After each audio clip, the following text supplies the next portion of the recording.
Muy bienvenidos a la Escuela de Capacitación Bíblica de la Iglesia Cristiana Renacer. Estamos en la ciudad de Lynn. Nos puedes ubicar en el auditorio de la Breed Middle School. Ahí compartimos la palabra de Dios, compartimos las cosas lindas que el Señor hace en medio nuestro y los ministerios desarrollados para extender la iglesia. Así que bienvenido. Vamos a estudiar la palabra de Dios. Estamos estudiando Apocalipsis. Si quieres conocernos más como iglesia, puedes entrar a www.iglesiacristianarenacer.org. Y si tienes una pregunta acerca de Apocalipsis, de algo que estamos comentando en estos estudios, por favor escribe un email a pastoricre@gmail.com y vamos a estar contestando esas preguntas. Así que es una bendición poder compartir Apocalipsis. La verdad es que es conocer el plan de Dios eterno y claro, el punto culmine justamente es Apocalipsis, todo este plan eterno de salvación desde la eternidad hasta la eternidad y donde tú y yo estamos involucrados. Por eso nos amamos la palabra de Dios, nos apasiona estudiar Apocalipsis porque tiene que ver con nosotros, tiene que ver con el plan que Dios diseñó para que nosotros podamos compartir eternidad con el Señor. Así que adelante, ahí estamos, estudiando hacia el futuro, ¿no? Lo que Dios tiene para nosotros asegurado por parte de Él. Hoy vamos a ver de qué se trata el rapto que tiene que ver con esto, con este punto. Ya hemos estudiado hasta ahora las 7 iglesias y ahora entonces vamos a tomar este momento donde la iglesia de Cristo es arrebatada hacia los cielos, por eso decimos rapto o arrebatamiento. Las dos palabras podemos usarlas de manera indistinta porque tienen el mismo significado, la misma idea que nos quiere demostrar esa palabra. Fíjese, vamos a la Biblia y encontramos en Tito capítulo 2, versículo 13, en un versículo, dos cosas importantes que el Señor nos está diciendo. Que dice, nosotros aguardamos la esperanza bienaventurada y la manifestación gloriosa de nuestro gran Dios y Salvador Jesucristo. Está hablando de dos cosas en el mismo versículo, dos eventos que tienen que ver con la misma realidad de la venida de Cristo, en dos eventos diferentes. Este habla de la esperanza bienaventurada y de eso tiene que ver con la esperanza que tiene todo creyente de que Cristo nos arrebate y nosotros estar con Él, irnos con Él. Así que decimos, esto es el rapto. Y luego, la segunda frase dice, y la manifestación gloriosa. Acá es cuando Cristo se deja ver por todo el mundo, ¿no? En el momento indicado del Señor. Así que esta es la segunda venida. Dos eventos diferentes, pero que ambas hablan acerca de la segunda venida de Cristo.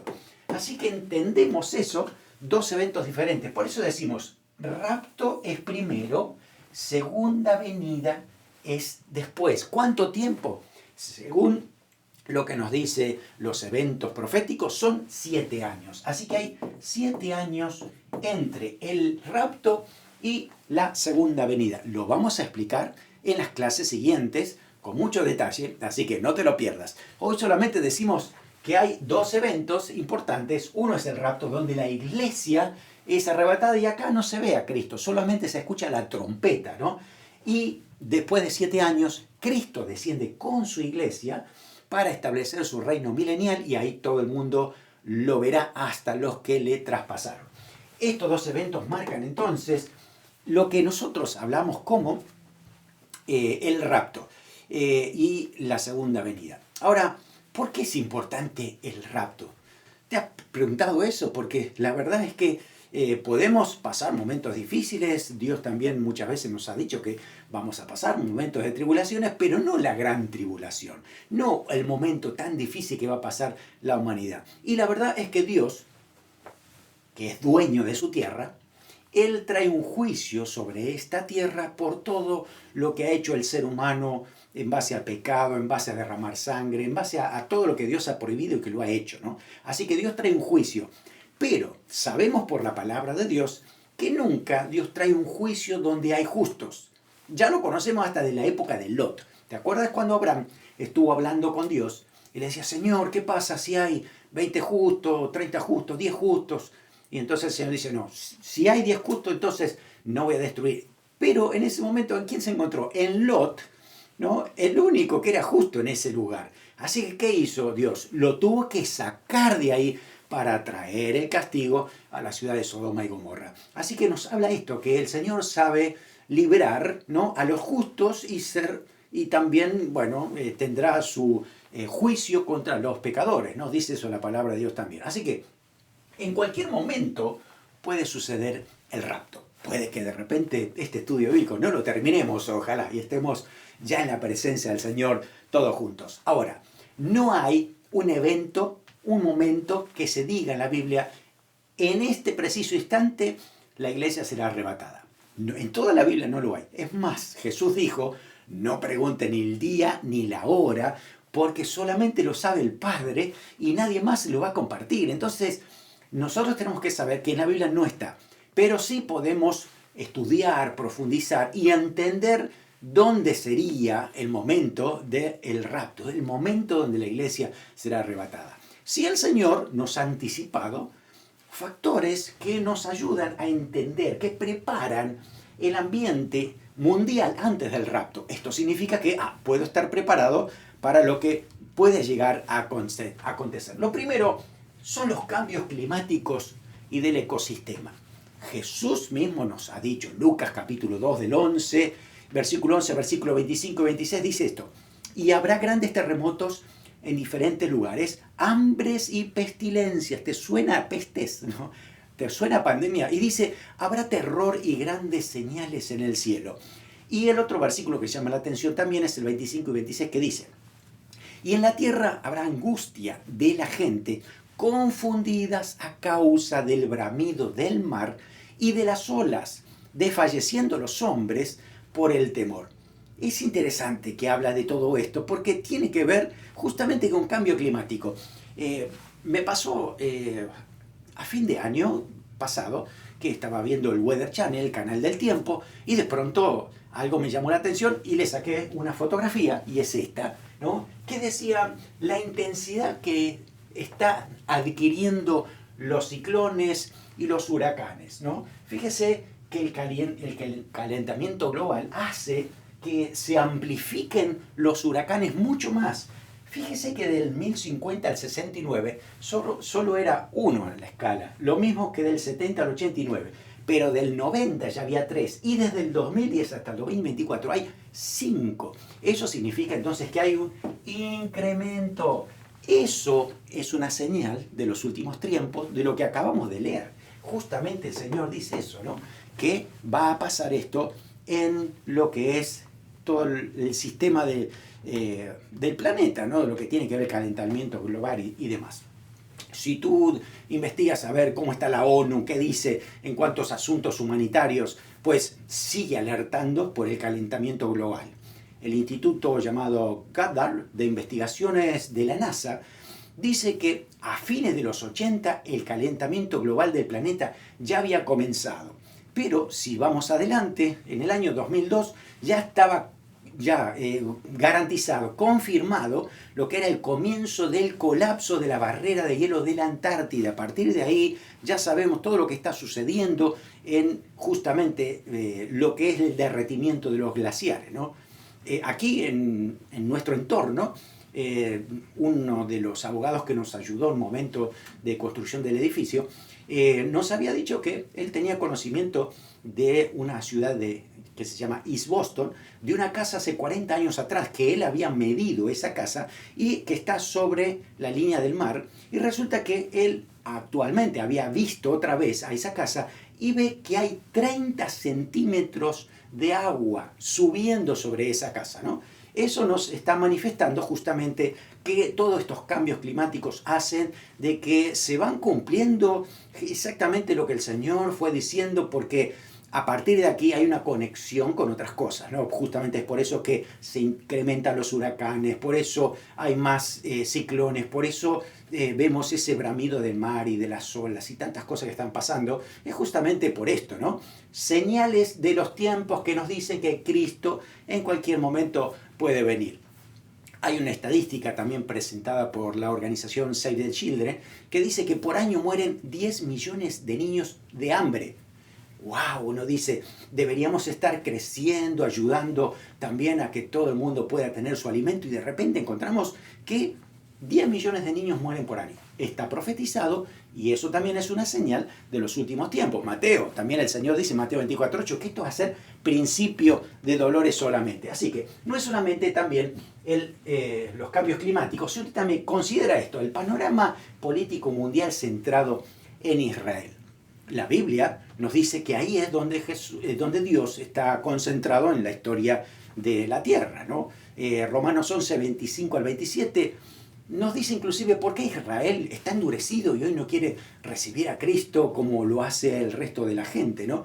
Y dice que ha acontecido a Israel endurecimiento en parte hasta que haya entrado la plenitud de los gentiles, y luego todo Israel será salvo, como está escrito, vendrá de Sión el libertador que apartará de Jacob la impiedad. Quiere decir entonces que Dios está preparando el terreno para purificar a Israel, y eso será durante el tiempo de la tribulación. Por eso todo lo que acompaña alrededor de Israel es justamente esto, propósito de Dios para esto que el Señor ha determinado. Así que desde los sucesos de la instauración de Israel, desde el año 1948 hasta hoy, analiza todo eso. Fíjate que hay un instituto del templo que ya tienen organizado cada detalle que van a hacer del próximo templo. Claro, todavía no lo pueden hacer, lo vamos a explicar más adelante, ¿no? Pero ahí están ya trabajando para esto, ¿no? Así que todo lo que puede suceder entre los aliados, los enemigos de Israel, qué pasa con los países que se mueven en cuanto al petróleo, que están centrados en ese lugar, la guerra con Palestina, todo esto, Jerusalén como el centro, nos habla de preparando el terreno para la venida. Primero en cuanto al anticristo y después la segunda venida de Cristo. Tercer lugar, fíjate el escenario político y económico que se está preparando para el anticristo. Cuando llegue el momento, todo el mundo va a pedir un gobernante mundial, porque va a ser un desastre. Así que se está preparando esto, ¿no?, para que llegue ese momento. Así que prestemos atención a lo que son las uniones regionales, la globalización, la situación de los alimentos, el hambre, porque va a intervenir mucho el anticristo con estas cuestiones. Apocalipsis 6:6, que también vamos a estudiar más adelante, nos dicen que va a llegar un momento en que 2 libras de trigo va a valer el sueldo de un día, 6 libras de cebada también por un día, y que había que cuidar el aceite, el vino, porque no iba a haber. Eso justamente está mostrando la llegada de alguien que pueda organizar el alimento y todo lo que es justamente el tema de político y económico para algo global. La idea de una moneda única, de uso universal también, todo se va encaminando hacia este sistema. 4. La pérdida de los valores morales. Ay, eso es terrible, porque cada vez vemos más decadencia en los valores morales. Jesús lo dijo. Dijo que en los últimos tiempos va a ser igual que Sodoma y Gomorra, y obviamente lo vamos a ver peor todavía, como los días de Noé. Lucas 17, 26 al 29 dice, como los días de Noé, así también serán en los días del Hijo del Hombre. Dice, comían, bebían, se casaban, se daban en casamiento, hasta que el día en que Noé entró en el arca y vino el diluvio, se los destruyó a todos. Asimismo, como sucedió en los días de Lot, comían, bebían, compraban, vendían, plantaban, edificaban, mas el día en que Lot salió de Sodoma, llovió del cielo fuego y azufre y lo destruyó a todos. Justamente eso es lo que va a pasar desde el rapto en adelante, ¿no?, cuando el Señor justamente estaba hablando de esto. Así que la degradación del mundo la estamos viendo, la degradación moral de lo que era el Imperio Romano, ¿no?, cuando el libro de Romanos nos expresa, capítulo 1, la degradación moral que había. Y hoy por hoy no podemos decir que eso era peor que ahora, porque la verdad es que comparándola estamos, no sé si igual o peor, en la situación moral que hay en nuestra sociedad. Dice la Biblia, el amor de muchos se enfriará. Es una realidad. Cuando el Hijo del Hombre venga, ¿hallará fe en la tierra? nos dice eso, nos llama la atención. Y por último, el estado espiritual deplorable de la iglesia. Algunos piensan que antes de la venida de Cristo tiene que venir un avivamiento.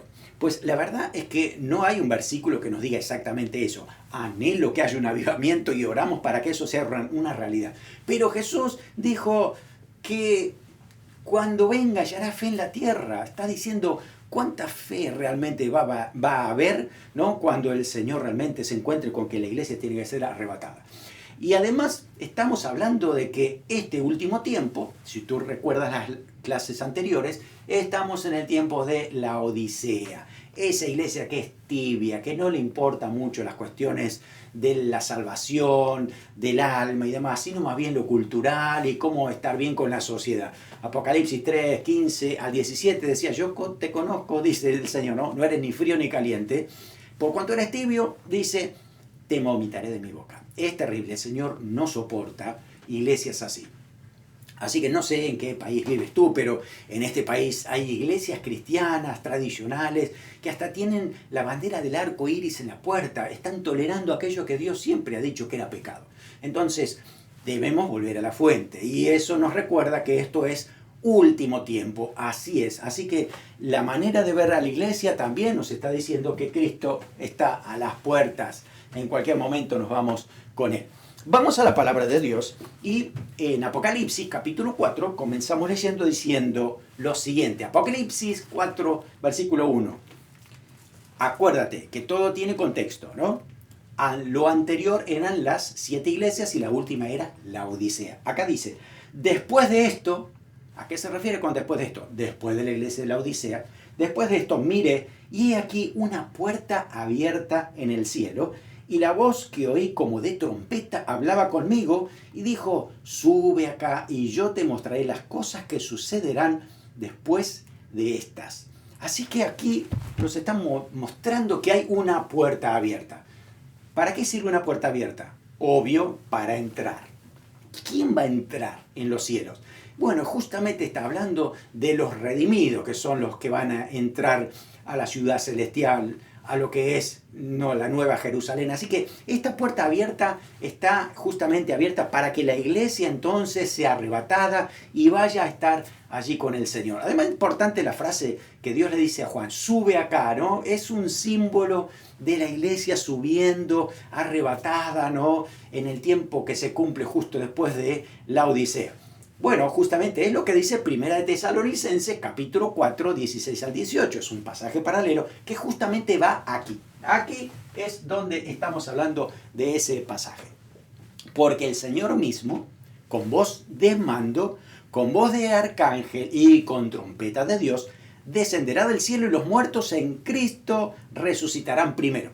Luego nosotros, los que vivimos, los que hayamos quedado, seremos arrebatados juntamente con ellos en las nubes para recibir al Señor en el aire, y así estaremos siempre con el Señor. Por lo tanto, alentados unos a otros con estas palabras. Fíjese que dice que Jesús está en el aire, no baja a la tierra, ¿no? Así que esa es la realidad del rapto.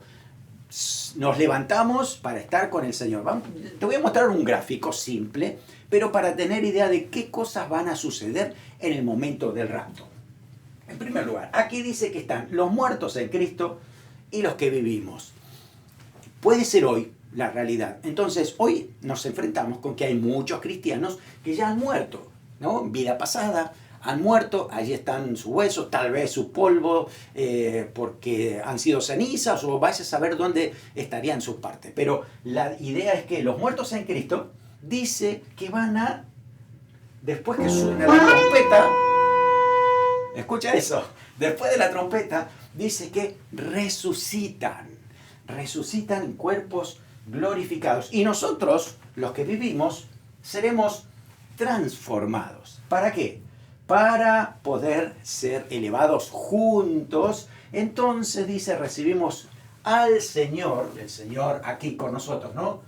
Al Señor en el aire. Y así, a partir de aquí estaremos para siempre con el Señor. Así que lo que nos está diciendo ahí es que seremos transformados. Tendremos un cuerpo, no digamos diferente, que no nos vamos a reconocer, las facciones son iguales, pero el material, el tipo de piel, el tipo de carne, el tipo de hueso, todos nuestros aparatos digestivos y demás que tenemos dentro de nosotros, todo esto es transformado para algo inmortal, indestructible. No va a perecer, no se va a lastimar, va a permanecer eternamente como Dios había querido desde un principio con Adán y Eva, ¿no? Por causa del pecado es que somos mortales. Pero ahora Cristo dice que ha destruido la muerte y esto se va a consumar justamente en la resurrección cuando seamos transformados. Si quieres imaginar un poco más cómo será nuestro cuerpo glorificado, piensa en Cristo, piensa en Jesús cuando fue resucitado. Tenemos muchos versículos que nos hablan de cómo el Señor se apareció a los discípulos, aparecía y desaparecía en diferentes lugares, cómo Él podía comer y se desaparecía con comida y todo. Es decir, varias cosas interesantes y también que Jesús era reconocible. En algún momento por ahí, si era de noche y estaba un poco tapado, es difícil reconocerlo. Pero cuando el Señor se presenta delante de sus discípulos, todos los reconocieron y sabían que era el Señor. Entonces no es que vamos a ser diferentes, otra cosa extraña. No, somos así como el Señor nos diseñó desde la eternidad, pero cuerpo indestructible. Eso significa transformado, ¿no? Transformado no es recuperar algunas cositas, sino un cuerpo nuevo que Dios, ha preparado, el Espíritu Santo con poder, hará esa resurrección como lo hizo en Cristo, también lo hace en nosotros. Otro pasaje paralelo es 1 Corintios capítulo 15, 51 y 52. Dice, aquí os digo un misterio, no todos dormiremos, es decir, no todos moriremos, pero todos seremos transformados. En un momento, en un abrir y cerrar de ojos, a la final trompeta, porque se tocará la trompeta, los muertos resucitarán incorruptibles y nosotros seremos transformados. Esa es la realidad del rapto. Eso es lo que va a acontecer en un abrir y cerrar de ojos. Será tan rápido todo esto, ¿no? Y será maravilloso porque juntos recibiremos al Señor en el aire. Bueno, ¿por qué el Señor promete que nos va a arrebatar antes de la tribulación? Bueno, nosotros hacemos ese énfasis porque algunos han pensado que vamos a tener que pasar por la tribulación y en algún momento o en la mitad de la tribulación seremos levantados o resucitados al final de la tribulación, pero la Biblia no dice eso. Entonces vamos a la palabra de Dios y nos encontramos con dos pasajes muy importantes. Fíjese, ¿por qué el arrebatamiento antes de la tribulación? Primera de Tesalonicenses 1:10 nos dice el Señor, como una promesa para nosotros, dice, esperar de los cielos a su Hijo, el cual resucitó de los muertos, a Jesús, quien nos libra de, fíjese nos libra de la ira venidera. Es decir, no dice que nos libra en la ira, sino que nos libra de la ira. Eso significa que no pasaremos los momentos tan duros que va a tener esta tierra porque la ira de Dios se derrama. Pero es obvio que los hijos de Dios serán quitados porque esta ira va para los pecadores. Por eso es tan importante el rapto antes de la tribulación. Apocalipsis 3:10 dice, por cuanto has guardado la palabra de mi paciencia, yo también te guardaré de la hora de la prueba que ha de venir sobre el mundo entero para probar a los que moran sobre la tierra. También habla de lo mismo, serán librados de esa hora de la prueba. Obviamente no son 60 segundos, tiene que ver con un tiempo, el tiempo de Dios, no ese tiempo de juicio. Por eso se habla en sentido figurado, donde dice, te guardé de la hora de la prueba. Por eso es que el Señor se toma a su iglesia y lo que hace es llevársela con Él para después entonces comenzar a traer los juicios, ¿no? Así que a partir del capítulo 6 en adelante, hasta el 18, no vas a ver mencionada la palabra iglesia en Apocalipsis. ¿No te llama la atención? ¿Cómo puede ser que en la tribulación nunca se menciona a la iglesia? Cuando estamos hablando del nuevo templo, no se habla de la iglesia. Cuando se habla de las trompetas, cuando se habla de todo lo que está sucediendo aquí en la tierra, no se habla de la iglesia. ¿Por qué? Porque no está. Porque la iglesia está en los cielos. Aquí en la tierra es que justamente van a sufrir las consecuencias del pecado a través del juicio de Dios, ¿no? Además, todos los términos que se usan, símbolos del Antiguo Testamento en estos capítulos, hablan exclusivamente de Israel, no de la iglesia. Así que nos da a entender justamente lo que dice Daniel, que será un tiempo de prueba para Israel exclusivamente, la tribulación, no para la iglesia. La iglesia estará con Cristo. Además, también hay muchas similitudes en cuanto a lo que dice 4, 1 y 2, ¿no? Sube acá y demás, con otros pasajes que hemos hablado acerca del rapto. Es el momento en donde nosotros estamos justamente con el Señor. Aquí, este es el momento justo, ¿no? Ojalá que sea hoy, ¿cierto? Ahí, cuando nos vamos con el Señor. No podemos poner fecha para el arrebatamiento. Acuérdense que el Señor nunca dio fecha, sino nos dijo que solo el Padre sabe el momento, el día y la hora en que el Señor va a volver. Vamos a Apocalipsis 4, los siguientes versículos, y vamos a leer porque acá hay una descripción del trono de Dios tan gloriosa y maravillosa que es difícil imaginarlo. Voy a hacer un gráfico aquí, pero este gráfico es un esquema de las cosas que puede haber allí en ese momento que Juan ve en el capítulo 4. Ojalá que puedas imaginar mucho más que yo, puedas tener esa gloria celestial de todo lo que sucede allí, porque mira, cuando Juan ve todo eso, pues la verdad es que se quería quedar ahí, ¿no? Es algo glorioso, maravilloso, y que habla mucho de lo que está sucediendo entonces en el trono celestial.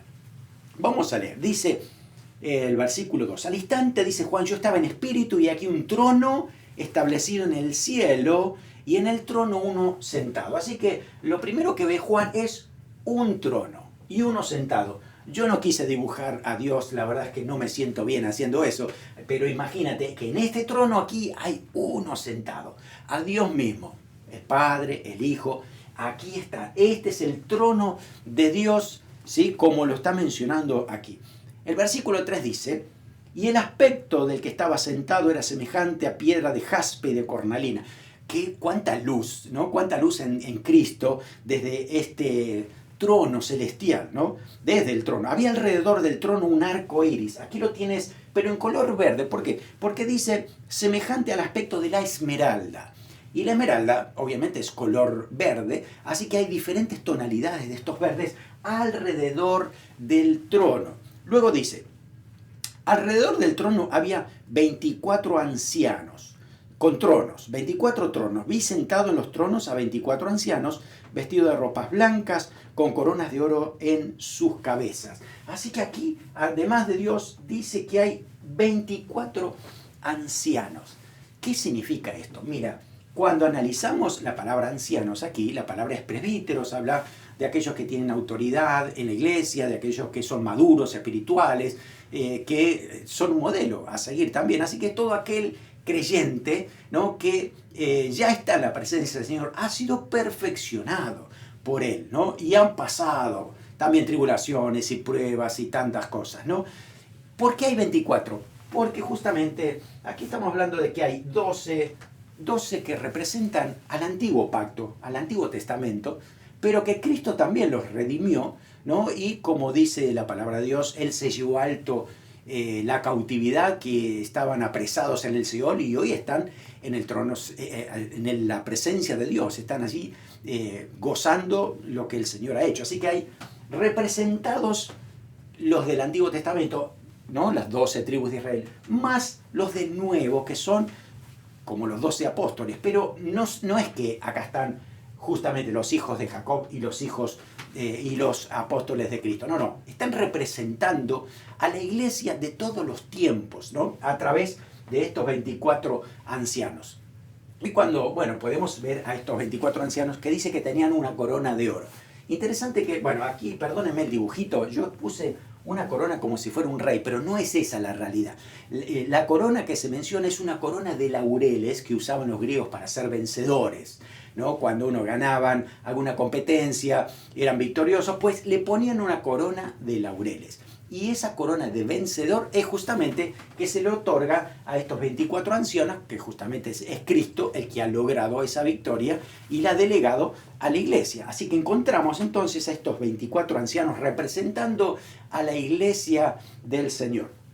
Después dice, del trono salían relámpagos y truenos y voces Delante del trono ardían 7 lámparas de fuego, los cuales son los 7 espíritus de Dios. Así que aquí tenemos relámpago, fuego, que son símbolo de juicio de Dios, y los 7 espíritus de Dios representados como lámparas de fuego. Y aquí queremos aclarar que no es que Dios tiene 7 espíritus diferentes. No, más bien está mostrando 7 características del Espíritu Santo, porque si hacemos una conexión y un paralelo, lo vamos a encontrar en Isaías. Dice Isaías capítulo 11, versículo 2, que Jesús como Mesías iba a recibir lo siguiente. Dice, reposará sobre él el Espíritu de Jehová, Espíritu de sabiduría, de inteligencia, Espíritu de consejo, de poder, Espíritu de conocimiento y de temor de Jehová. Son 7. Esas 7 características del Espíritu Santo pues también están en Cristo, ¿no? Y se manifiestan de esa manera en el trono, con estas características, ¿no? Así que bueno, aquí tenemos entonces también a la manifestación del poder del Espíritu Santo, ¿no? También del Espíritu de Dios en este mismo trono. Dice, delante del trono había como un mar de vidrio semejante al cristal, y junto al trono, alrededor del trono, 4 seres vivientes llenos de ojos de detrás y de delante. Bueno, aquí hay como si fuera un mar de vidrio, ¿no es cierto? Aquí color azul sería, ¿no? Dando a entender estabilidad, y se habla siempre de el agua como la palabra de Dios, así que es la palabra de Dios que trae estabilidad y a todo lo que el Señor va a decir, ¿no es cierto?, en estos juicios. Y también tenemos que hay 4 seres vivientes alrededor del trono. Espero que, bueno, se entienda un poco estos gráficos, ¿no? Son ángeles especiales de Dios que están alrededor del trono. Si puede haber algún otro versículo que hable de esto, sí, se habla en Ezequiel de los seres vivientes, pero dice que tenían solo 4 alas, no, más bien querubines. Lo que sí se habla del profeta Isaías, que cuando ve el trono de Dios dice que había serafines alrededor. Probablemente estos seres vivientes puede ser que también sean serafines o no. ¿Sí? No está muy claro esto, pero la idea es que alrededor del trono, entonces, Juan ve 4 seres vivientes que eran muy diferentes. Tenían cada uno 6 alas, ¿sí? Cada uno 6 alas, y además cada uno tenía una cara diferente. Había uno que tenía una cara de león, otro tenía una cara de buey, otro tenía cara de hombre y otro cara de águila. Representaciones diferentes, ¿no? Puede ser representaciones de dominio, de servicio, de sabiduría, de velocidad. Son características que tienen estos ángeles especiales, pero que alrededor del trono están adorando siempre a Dios, expresando la santidad de Dios en todo tiempo. Así que tenemos esto. Dice, el primer ser viviente era semejante a un león, el segundo era semejante a un becerro, el tercero tenía rostro de hombre y el cuarto semejante a un águila volando. Los 4 seres vivientes tenían cada uno 6 alas, y alrededor y por delante y por dentro estaban llenos de ojos, y no cesaban día y noche de decir, santo, santo, santo es el Señor, Dios Todopoderoso, el que era, el que es y el que ha de venir. ¿Se dan cuenta que dicen también santo, santo, santo? Esa expresión de santo, ¿no?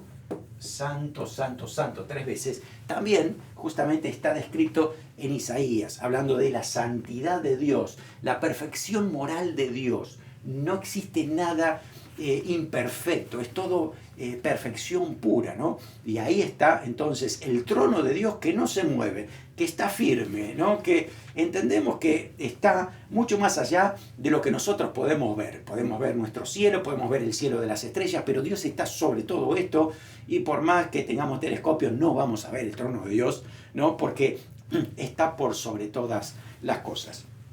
Dice, y siempre que aquellos seres vivientes dan gloria y honra y acción de gracia al que está sentado en el trono y al que vive por los siglos de los siglos, los 24 ancianos se postran del que está sentado en el trono y adoran al que vive por los siglos de los siglos, y echan sus coronas delante del trono diciendo, Señor, digno eres de recibir la gloria, la honra y el poder, porque tú creaste todas las cosas y por tu voluntad existen y fueron creadas.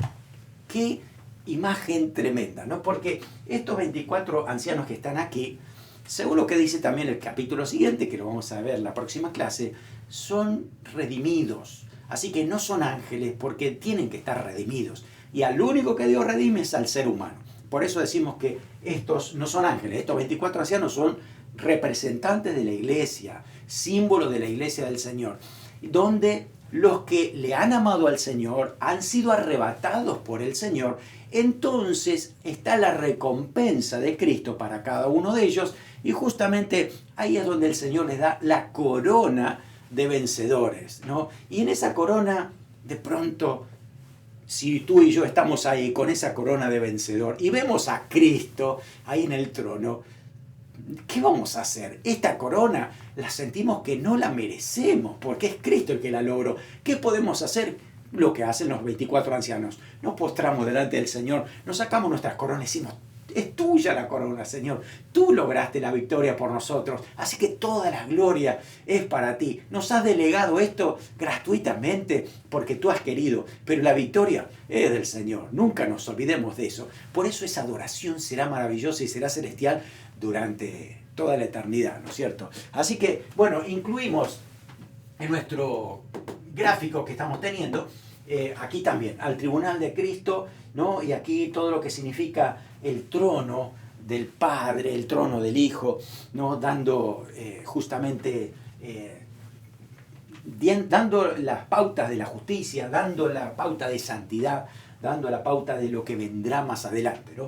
Ahí lo tenemos. Ahora, ¿qué va a pasar entre el rapto y la segunda venida con la iglesia? Porque después vamos a ver lo que va a pasar en la tribulación. ¿Qué pasa arriba en los cielos? Dos eventos muy importantes sucederán. Uno es el tribunal de Cristo para creyentes, que es muy diferente al gran trono blanco que aparece en Apocalipsis 20, porque ese es para los pecadores. Los creyentes no van al juicio del gran trono blanco, porque no van a ser juzgados ahí a ver si van a ir al cielo o no. Porque si ya están acá, no tiene sentido de que después vayan otra vez así. Al contrario, dice que nosotros juzgaremos a los ángeles y nos sentaremos con Cristo a juzgar a los demás. Así que aquí nosotros juzgaremos con Cristo. Aquí es que el Señor nos juzgará, en el tribunal de Cristo, y es un tribunal de recompensas. No es que se va a determinar acá si yo voy a ser salvo o no, porque yo ya soy salvo, porque si el Señor me ha arrebatado es porque soy salvo, obviamente. Así que este tribunal lo que va a hacer es justamente revelar todo lo que nosotros hayamos hecho. Hay muchos pasajes en la Biblia que hablan acerca de este tribunal, ¿no? Y la verdad es que, bueno, justamente estamos hablando acerca de lo que el Señor va a traer, va a exponer, ¿no? Cada una de las cosas que nosotros hayamos hecho para ser recompensadas. Pero, según 1 Corintios 3, 9 al 15, dice que algunos edifican, hablando del servicio en Cristo y cómo edifican la iglesia del Señor, algunos edifican con materiales preciosos, ¿no? Como oro, plata, piedras preciosas. Pero otros también, dice, madera, heno, hojarasca. Y si esto pasa por la prueba, solo quedarán los metales preciosos. Lo demás se quemará. Por eso es la diferencia entre qué tipo de obras nosotros estamos haciendo para Dios. No para ganar salvación, simplemente en agradecimiento y servicio al Señor por lo que Él nos ha llamado. Así que esas buenas obras, ¿sí?, van a ser juzgadas en cuanto a calidad. ¿Qué tipo de calidad? ¿Cuánto quisimos darle lo mejor al Señor en nuestras acciones? ¿Cuánta excelencia le hemos dado al Señor con lo que nosotros hacemos? Eso será juzgado. También la cantidad. ¿Cuánto servimos al Señor? ¿Solo un año y después nos jubilamos, ¿no?, en cuanto a servir al Señor? ¿O le hemos servido toda la vida? El tiempo, ¿sí? ¿Qué tipo de tiempo? Calidad que hemos dado también. ¿Cuánto le hemos dado al Señor? ¿Cuánto? Y la cantidad también tiene que ver cuánto de nuestros dones, talentos hemos invertido para la gloria del Señor. Así que esto será juzgado como buena obra, no de calidad. Ahora, ¿qué pasaría si nosotros hacemos malas obras? No quedará nada, porque dice buenas obras hechas con motivos malos. La verdad es que eso no suma nada. Si tengo intenciones ocultas, deberían salir a luz y arreglar cuentas. Inclusive dice que compareceremos ante el tribunal de Cristo, Romanos 14, hablando de las relaciones que hay entre nosotros. Si nosotros no estamos bien aquí en la tierra, en el cielo vamos a tener que arreglar cuentas delante del tribunal de Cristo, porque vamos a vivir una eternidad y no puede haber diferencia, tiene que estar todos unidos. Por eso también esas intenciones se manifestarán.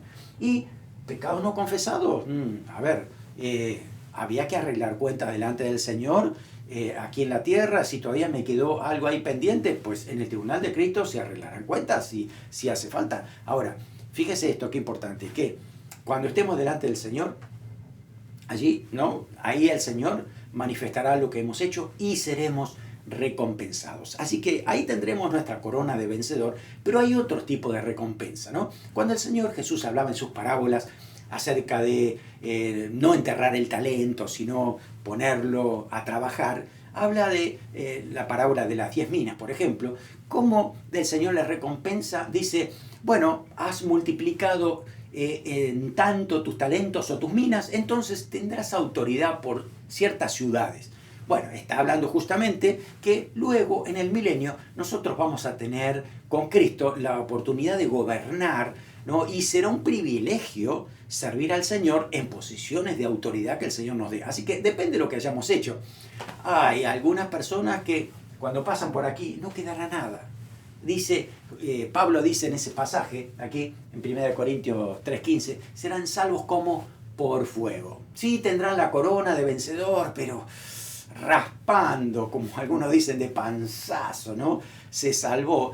Así algunos pasarán por allí, ¿no? Entonces se perderán privilegios que tendrán para honrar al Señor, para servir al Señor en la eternidad, cosa que no nos dice mucho la palabra de Dios, porque creo que es sorpresa para nosotros también en ese momento. Cosa que ojo no vio, ni oído yo, es lo que el Señor ha prometido para los que los aman. Así que nosotros tenemos esa seguridad de que cuando estemos en la presencia del Señor será todo tan maravilloso, tan hermoso, que cuando nos encontremos allá vamos a decir, ni nos imaginábamos lo que estábamos diciendo. ¿Te acuerdas el estudio que tuvimos de Apocalipsis? Ni la mitad, ¿no?, de todo lo que estamos acá disfrutando. Así será, y eso es lo que vamos a, disfrutar por la eternidad. Muy bien, así que en cualquier momento puede suceder el rapto. En cualquier momento. Ahora, la pregunta es, ¿a quién el Señor se va a llevar? ¿No? Porque por hoy hay muchos que dicen ser cristianos, muchos dicen voy a la iglesia, hago buenas obras y demás, pero ¿a quién se lleva el Señor? Pues bueno, por lo menos hay 3 pasajes que nos van a decir a quién. Dice que el Señor va a arrebatar a los que le esperan. Hay gente que no espera la venida del Señor y hace su propia vida y ni siquiera se acuerda del Señor. Hebreos 9:28 dice, Cristo fue ofrecido una sola vez para llevar los pecados de muchos y aparecerá por segunda vez sin relación con el pecado para salvar a los que le esperan. Así que los que le esperan serán los que justamente el Señor va a tomar. Hay otro pasaje, 2 de Timoteo 4:8, que dice que Dios va a arrebatar solo a los que aman su venida. Dice, por lo demás me está guardada la corona de justicia, la cual me dará el Señor, juez justo en aquel día, no solamente a mí, sino a todos los que aman su venida. Así que lo que esperan, pero también lo que aman su venida. Y ese amor es primario, ese amor es pasión, ese amor es dar todo por ese propósito, ese objetivo. Si el Señor dijo que va a venir, mi vida está enfocada justamente en esto, en que el Señor puede venir en cualquier momento. Y por último, también dice el Señor que va a arrebatar a los que andan en santidad, no a los que andan en pecado, apartándose del Señor y no escuchan la voz del Espíritu Santo, tienen endurecido y obviamente no tienen más al Espíritu Santo, ¿no? Dice Hebreos 12:14, seguid la paz con todos y la santidad, sin la cual nadie verá al Señor. No nos olvidemos de esto, sin santidad nadie verá al Señor. ¿Por qué dice esto? No, exactamente. Te voy a mostrar un ejemplo con un gráfico. Miren que los griegos, para la palabra vida, tienen 3 palabras griegas diferentes. Una es la vida zoe, que tiene que ver con lo que la Biblia habla de vida espiritual. Cada vez que la palabra griega aparece allí en la palabra vida, traducida en español vida, pero en el griego dice zoe, se refiere a la vida más alta, ¿no?, de mayor grado, en la que tiene comunicación con Dios, la vida espiritual. Así que esta vida está en primer lugar. Segundo es la vida psige, o la vida del alma. De acá viene psicología. habla de la personalidad, nuestro intelecto, emociones y voluntad, que justamente ahí donde también tiene que ver con esta vida, ¿no? Una vida, pero de la parte interna en cuanto al alma y a la mente. Y después está la otra palabra, vida, que es la palabra bios. Y ahí tiene que ver con nuestro cuerpo, cómo nos alimentamos, cuánto dormimos y demás, ¿no? Así que estas tres palabras se aplican. Y sabe que el Espíritu Santo trabaja también en tres maneras diferentes. El Espíritu Santo, en primer lugar, lo que tiene que hacer es regenerar. Esto está primero. Esto es primero. La vida es regeneración. Cuando uno recibe a Cristo en el corazón, el Espíritu Santo viene a morar a nuestro espíritu. No mora en el alma, en el espíritu, porque vivifica el espíritu y nosotros damos testimonio de eso. El Espíritu Santo da testimonio de que nosotros somos hijos de Dios por esto. Así que el nuevo nacimiento es necesario, el nuevo nacimiento, para que justamente ahí digamos, soy cristiano, recibí a Cristo en mi corazón, el Espíritu Santo mora dentro de mí. Primero, justamente es la vida del Espíritu. En segundo lugar, el Espíritu Santo santifica. La santificación es esa transformación diaria. Y el segundo es lo que continúa. Si yo soy regenerado, entonces lo que sigue inmediatamente es que Él me santifique. Pero la santidad verdadera, la santificación verdadera, es la que se produce si yo primero he sido regenerado. Si primero el Espíritu Santo vino a mí y me ha producido un nuevo nacimiento. Miren, yo puedo ser el vecino más dulce del barrio, puedo ser el que mejor cosas haga, pero si yo no recibí a Cristo, no soy santo. Estoy tratando de ser bueno, que es otra cosa, pero el santo es el que está apartado del pecado para vivir para el Señor, como Dios quiere. Por eso esa santificación real solo la hace el Espíritu Santo. Y en tercer lugar, aparece la vida bios. Y acá es donde el Espíritu Santo lo que va a hacer es glorificar. Transformará nuestro cuerpo mortal en inmortal. Y eso justamente es la resurrección o la transformación cuando el Señor venga. Fíjese que esto es tercero. ¿Por qué estamos diciendo esto? Porque nadie que haya sido santificado va a poder ser glorificado. Es decir, primero tiene que haber santidad para que después haya glorificación. Pero nadie puede ser santo si primero no es regenerado, ¿no es cierto? Así que es una realidad de que si yo quiero ser resucitado, tengo que haber sido santificado. Por eso dice, sin santidad nadie verá al Señor. Y para ser santo necesito que el Espíritu Santo venga a morar en mi corazón. Entonces sí se cumple esto y somos arrebatados porque justamente tenemos el nuevo nacimiento, porque el Espíritu Santo nos santifica y porque el Espíritu Santo ahora ha hecho esa tarea tremenda de transformarnos como lo hizo en Cristo. Romanos dice que el Señor, que el Espíritu Santo fue el que resucitó a Jesús. Romanos capítulo 8. Y ahora también nos dice que el Espíritu Santo también resucitará nuestros cuerpos mortales. Es la misma obra del Espíritu Santo. Por eso Jesús es primicia de los que durmieron en esa resurrección, porque nosotros, dice, seremos tal cual Él. ¿No? Así que transformado, glorificado. Obviamente Él es el Hijo de Dios, ¿no? Pero nosotros tenemos la forma, la transformación que el Espíritu Santo ha hecho en Jesús, ¿no? Qué tremendo será eso, ¿no? Así que ahí es donde estamos diciendo que en cualquier momento viene el Señor y seremos arrebatados con Él. Ojalá sea hoy. ¿Estás listo? ¿Estás preparado por si el Señor viene hoy? La verdad es que nos espera una eternidad maravillosa, gloriosa con el Señor, y todo lo que podemos estudiar se va a quedar corto con todo lo que Dios tiene prometido para nosotros. Así que esa esperanza nos renueva continuamente, nos bendice, nos ayuda a enfocarnos correctamente, nos ayuda a saber que hay muchos todavía que darle salvación, ¿no? Y nosotros somos los instrumentos de Dios para eso. Vamos a hacer un repaso, a ver cómo nos fue en nuestra clase. A ver, verdaderos y falsos. El primero, ese sube acá, que está en el capítulo 4, versículo 1, es símbolo del arrebatamiento de la iglesia. Si te acuerdas de la clase, decimos que sí es un símbolo, porque justamente a partir de aquí es que la iglesia solo se habla en los cielos, aquí en la tierra ya no está. Por eso decimos arrebatamiento. Muy bien. Segundo, además del Espíritu Santo hay otros 6 espíritus más. ¿Cuántos espíritus tiene Dios? Bueno, ahí decía 7. ¿Son 7 diferentes? No, decimos, son 7 manifestaciones de un solo espíritu. Así que manifestaciones del Espíritu Santo. Esto es falso porque no hay 6 más. No es cierto eso. Tercero, los seres vivientes son ángeles especiales que están alrededor del trono de Dios. ¿Te acuerdas que hablamos de estos seres vivientes, estos 4 seres vivientes que vio Juan? Bueno, justamente es eso lo que había visto Juan.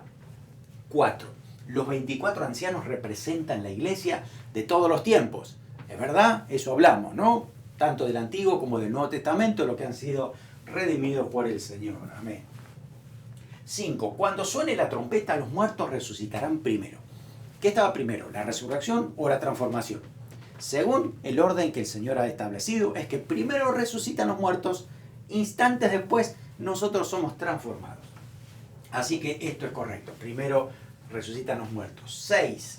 En el rapto nuestro cuerpo será transformado semejante al de Cristo resucitado. Semejante, ¿no? El hecho de tener un cuerpo inmortal, un cuerpo ahora que puede vestir esa gloria de Dios y estar por la eternidad con el Señor. Así que en ese sentido decimos que es verdadero. 7. Primero viene la tribulación y después el rapto. A ver, ¿qué dijimos de eso?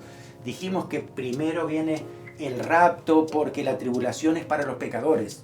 ¿Por qué la iglesia se tiene que quedar a sufrir lo que tienen que sufrir los pecadores? No. Así que esto es falso. Falso porque primero es el rapto y después viene la tribulación. Lo vamos a ver clases más adelante. 8. En cualquier momento suena la trompeta y nos vamos para estar con Cristo por la eternidad. Sí, amén. Esto es súper verdadero. Amén.